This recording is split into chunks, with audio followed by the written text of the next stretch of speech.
ஆன்மீக நண்பர்களுக்கு அனைவருக்கும் வணக்கம். இன்றைக்கி நம்ம ஸ்ரீமுஷ்ணத்தில் உள்ள நித்தீஸ்வரர் சுவாமி கோவிலுக்கு தான் வந்திருக்கோம். ஸ்ரீமுஷ்ணம் பூவராக சுவாமி கோவிலுக்கு பின்னாடியே இந்த கோவில் இருக்குது.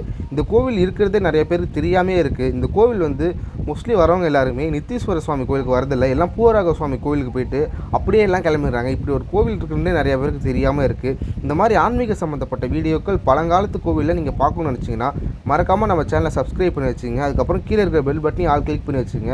அப்போ தான் நம்ம போடுற வீடியோ உங்களுக்கு நோட்டிஃபிகேஷனாக வரும். இதுக்கப்புறம் கோயிலுக்குள்ளே போயிட்டு இந்த கோயிலுடைய முழு விவரத்தையும் நம்ம தெரிஞ்சுப்போம். இந்த கோயிலுக்குள்ளே போகிறதுக்கு முன்னாடியே பெரிய தெப்ப குளம் இருக்குது, ரொம்பவே நல்லா இருக்குது பார்க்குறதுக்கும். இந்த கோவிலோட ராஜகோபுரம் பெருசெல்லாம் இல்லை, சின்னதாக தான் இருக்குது. அப்படியே நம்ம கோவிலுக்குள்ளே போனோம்னா நம்ம கோவிலோட கொடிமரம் இருக்குது. அந்த கொடிமரத்தெல்லாம் தாண்டி கோவிலுக்குள்ளே போகலாம். கோவிலுக்குள்ளே போகிறதுக்கு முன்னாடியே நிறைய சிற்பங்கள்லாம் வெளியிலே செதுக்கி வச்சுருக்காங்க. ரொம்பவுமே பழமையான கோவில் தான் இது. இந்த மாதிரி கோவில் இருக்கிறது நிறைய பேருக்கு தெரிய மாட்டேங்குது. எல்லாருக்கும் தெரியும்னு தான் நம்ம ஒரு காணொலி போட்டுட்ருக்கோம். இந்த கோவிலுக்கு வெளிப்புறத்துலேயே இவ்வளோ அழகான சிற்பங்கள் இருக்குது. கோவிலுக்குள்ளே போயிட்டு நம்ம என்னென்ன சுவாமிகள் இருக்குன்னு கண்டிப்பாக தரிசிக்கலாம். கொடிக்கம்பத்தை தரிசனம் பண்ணிவிட்டு அப்படியே உள்ளே போக ஆரம்பிச்சிடலாம் வாங்க. கொடிக்கம்பமே பார்க்க ரொம்பவே நல்லா இருக்குது பெருசாக. இந்த கோவிலை சுற்றியுமே நிறையா மாடுகள் வளர்க்குறாங்க. அதுக்கப்புறம் எல்லாமே சுற்றி எல்லாமே பச்சை பசேர்னு இருக்குது. அதுக்கப்புறம் கொடிக்கம்பத்தை கும்பிட்டு பலிபீடத்தை தரிசனம் பண்ணிவிட்டு அப்படியே கோவிலுக்குள்ளே இப்போ நம்ம நேராக போகிற மாதிரி வழி இல்லை, சின்ன ஒரு பாதை தான் இருக்குது. கொஞ்சம் தூரம் போய் நம்ம உள்ளே வளையிற மாதிரி தான் இருக்கும் இந்த கோவிலுக்குள்ளே போகிறதுக்கு. நம்ம நேராக வந்ததுமே இந்த கோயிலுக்குள்ளே போயிட முடியாது, கொஞ்சம் சுற்றி வர மாதிரி தான் இருக்குது. கோயில் உள்ள மண்டபங்கள் எல்லாமே ரொம்பவும் நல்லாயிருக்கு பார்க்குறதுக்கு. அதுக்கப்புறம் நம்ம கோயிலுக்குள்ளே போவோம். கோயிலுக்குள்ளே போய்ட்டு சிவனை தரிசனம் பண்ணிவிடுவோம். சிவனை தரிசனம் பண்ணிவிட்டு கோவிலை சுற்றி வரும்போது நம்ம இந்த கோவில் யார் கட்டினா, எந்த காலத்தோட சேர்ந்த கோவில் என்னால்த்தையும் நம்ம பார்ப்போம். உள்ளே இருக்கிறது தான் நித்தீஸ்வரர் சுவாமி. அப்படியே உள்ளே நிறையா சன்னதிகள் இருக்குது, உள்ளே நிறைய சுவாமிகள் சின்ன சின்னதாகவும் இருக்குது. அப்படியே நம்ம கோவிலை சுற்றி வர ஆரம்பிச்சிடுவாங்க.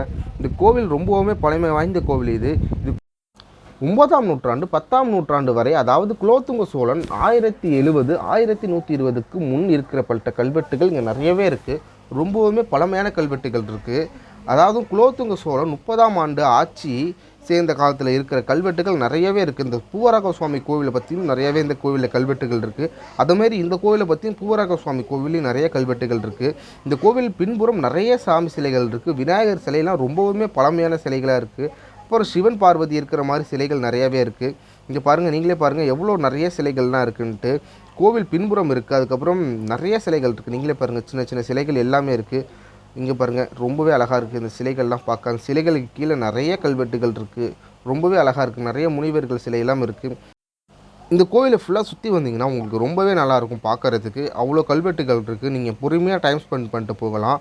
அதை மாதிரி இங்கே பாருங்கள், இங்கே ஒரு உடைந்த சிலை இருக்குது. இது என்ன சிலைனா முருகர் சிலைன்னு நினைக்கிறேன். ஏன்னா மயில் வாகனத்தில் உட்காந்துருக்க மாதிரி தான் இருக்குது. இந்த கோவில் சுற்றியுமே ரொம்பவுமே ஒரு பீஸ்ஃபுல்லாக இருக்கும். அவ்வளோ ஒரு அமைதியாக இருந்தது. நாங்கள் போன டைமில் யாரும் மக்களே அவ்வளோவா வரல. நிறைய பேர் ஆனால் பூவராக சுவாமி கோவிலுக்கு வந்திருந்தாங்க. ஆனால் இந்த கோவிலுக்கு யாரும் அவ்வளோவா வரல.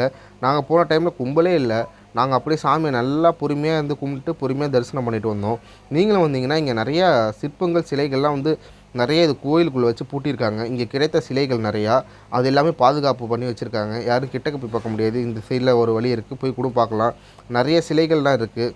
அது மாதிரி இந்த கோவில் சுற்றியுமே ரொம்பவுமே அழகாக இருக்கும். இந்த மாதிரி கோவில் இருக்கிறதே நிறைய பேருக்கு தெரியாமையே இருக்குது.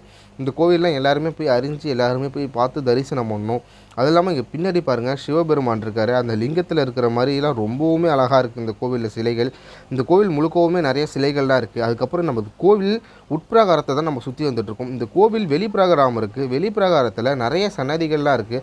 அதையும் நம்ம பார்க்கலாம். இந்த சைடு வந்தோம்னா இந்த சைடு காளியம்மன், அது மாதிரி சண்டீஸ்வரருக்கு தனி சன்னதியும் இருக்குது இந்த கோவிலில் சின்னதாக. இந்த கோவிலில் எல்லா கோவில்லையுமே இருக்கும், இருந்தாலும் சொல்கிறேன். இந்த கோவிலில் நிறையவே சிலைகள், சாமி சிலைகள்லாம் இருக்குது. இந்த கோவிலை பார்க்குறதுக்கு எங்கூர் கோவில் மாதிரியே இருக்குது. இந்த எங்கூர் கோவிலேருந்து இங்கே காட்டுமன்னார் கோவிலில் ஓமாமலையுன்ற ஒரு கோவில் இருக்குது. அந்த கோவில் இந்த கோவில் மாதிரியே தான் இருக்கும் பார்க்குறதுக்கு. அது மாதிரி நிறையாவே ஒத்து போகுது. ஒரு கோவிலும் கட்டுறது நிறையா கோவில்கள் நிறையா மாதிரி எல்லாமே ஒத்து போகுது. அதுமாரி இங்கே சண்டீஸ்வரர் இருக்கார், அவரையும் வணங்கிப்போம்.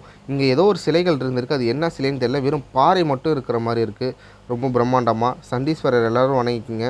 சண்டீஸ்வரர் கும்பிட்டு இங்கே பாருங்கள் சாமி இருக்காங்க. யானை மேலே வேறுனா எருமை மேலே காலை வச்சுட்டு இருக்கிற மாதிரியே இருக்குது. இங்கே தான் என்ன சிலை இருந்தது, இல்லை சிலை இருந்ததா இல்லை அப்படியே பாறையை வச்சுட்டாங்களான்னு தெரியல, செதுக்க முடியாமல். இங்கே பாருங்கள் இன்னொரு சாமி இருக்காங்க, அவங்களையும் தரிசனம் பண்ணிங்க. அர்த்தநாரீஸ்வரர், அவர் சிவபெருமான் தான் அர்த்தநாரீஸ்வரராக இங்கே காட்சி தந்துட்டுருக்காரு.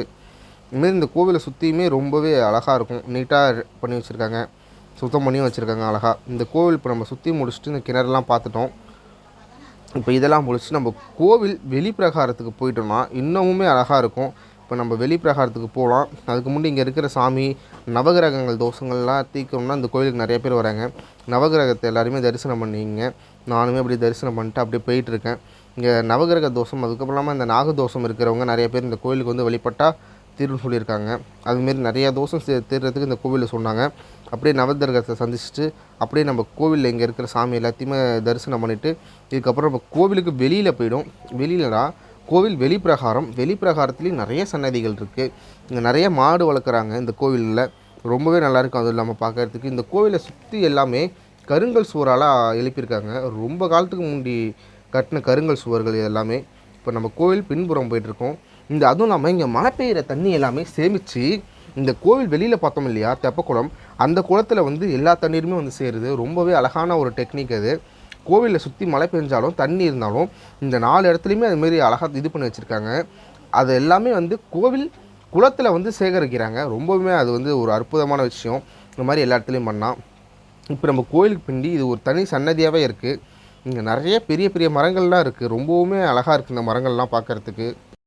இதுவும் இல்லாமல் இந்த கோவில் 1000 ஆண்டுகளுக்கு பழமையான கோவில் இது. இந்த கோவில் ரொம்பவுமே அழகாக இருக்குது பார்க்குறதுக்கு. இந்த கோவில் பின்னாடி பார்த்தோன்னா பின்னாடி தெரிஞ்சாலே நம்ம பூவராக சுவாமி கோவில் தெரியும். இந்த மரத்தெல்லாம் பாருங்கள் எவ்வளோ பழமையான மரம்னு உங்களுக்கே தெரியும் பார்த்தா.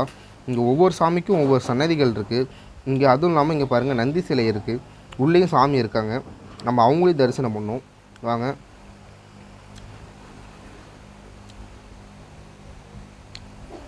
ரொம்பவே எல்லாமே கொஞ்சம் சிதிலம் அடைந்த நிலையில் அப்படின்னா நிறையா இதாக இருக்குது. எப்படி சொல்கிறது, பாசி பிடிச்சிருக்கு நிறையா. அதெல்லாம் சுத்தம் பண்ணால் கொஞ்சம் இன்னும் நல்லாவே இருக்கும். அது இல்லாமல் கோவிலை சுற்றி வரத்துக்கு ரொம்பவுமே அழகாக இருக்கும். ஏன்னா எல்லாமே பச்சை பசேர்னு இருக்கிறதுனால நமக்கு ஜில்லுன்னு காற்று அடிக்கும். நல்லாவே இருக்கும். கோவிலை சுற்றி வாங்க. இந்த கோவிலுக்கு நீங்கள் ஒரு டைமாக போய் பாருங்கள்.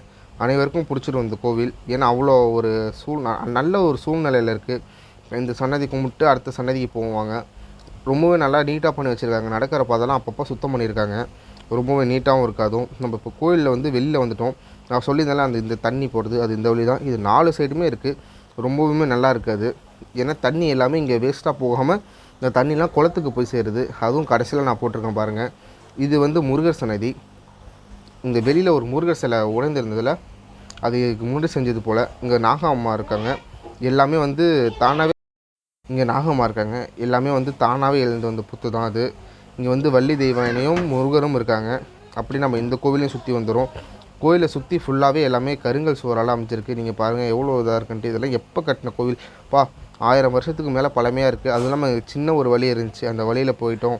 இங்கே நாங்கள் போகும்போது இங்கே பராமரிச்சுட்டு இருந்தாங்க நிறையா. இங்கே ஒரு கிணறு இருந்துச்சு, அதையும் பார்த்தோம். மாமரம் அவ்வளோ பெரிய மரமாக இருக்குது. ரொம்பவே நல்லாயிருக்கு மரத்தெல்லாம் பார்க்குறதுக்கு. அந்த கிணத்தை போய் கொஞ்சம் கிட்டக்கையும் பார்த்துட்டு வந்துடும். கிணத்துல தண்ணி இருக்கா இல்லையான்ட்டு. தண்ணி இருக்கான்னு பார்ப்போமா? தண்ணி இல்லை, தண்ணிலாம் வற்றிருச்சு.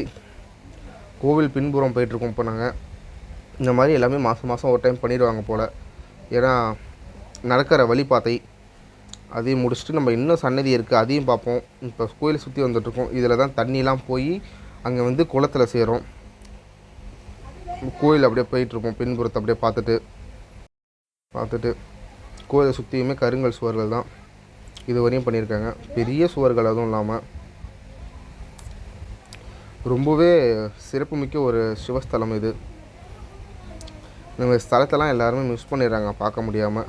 இந்த கோவிலில் அப்பர் சுந்தர் ஆகியோரால் 3 ஆளாலுமே பாடல் பெற்ற ஸ்தலம் தான் இதுவும். ரொம்பவுமே பழமையான ஸ்தலம். எல்லா கோவிலும் இல்லாமல் எல்லா இடத்துலையுமே நந்தி பகவான் வச்சுட்டாங்க வெளியில். நந்தி பகவானுக்கு இந்த இடத்துல தனியாக ஒரு மண்டபம் மாதிரியே வச்சு அழகாக வச்சுருக்காங்க. எல்லா சன்னதிலையுமே நந்தி பகவான் இருக்கார். இந்த கோவில் அப்படியே கொஞ்சம் பெரிய கோவிலாக தான் இருக்குது. எல்லாமே இது வந்து கோவிலுக்குள்ளேயே தான் இருக்குது, தனித்தனி சன்னதியாக. இப்போ வாங்க கோயிலுக்குள்ளே போவோம். போய் தரிசனம் பண்ணோம். நல்ல ஒரு மழை பெஞ்சிட்டு இருந்துச்சு. நிறைய மாடுகள்லாம் மேய்ஞ்சிட்ருக்கு. எல்லோரும் மழை வருதுன்னு வந்துட்டுருக்காங்க.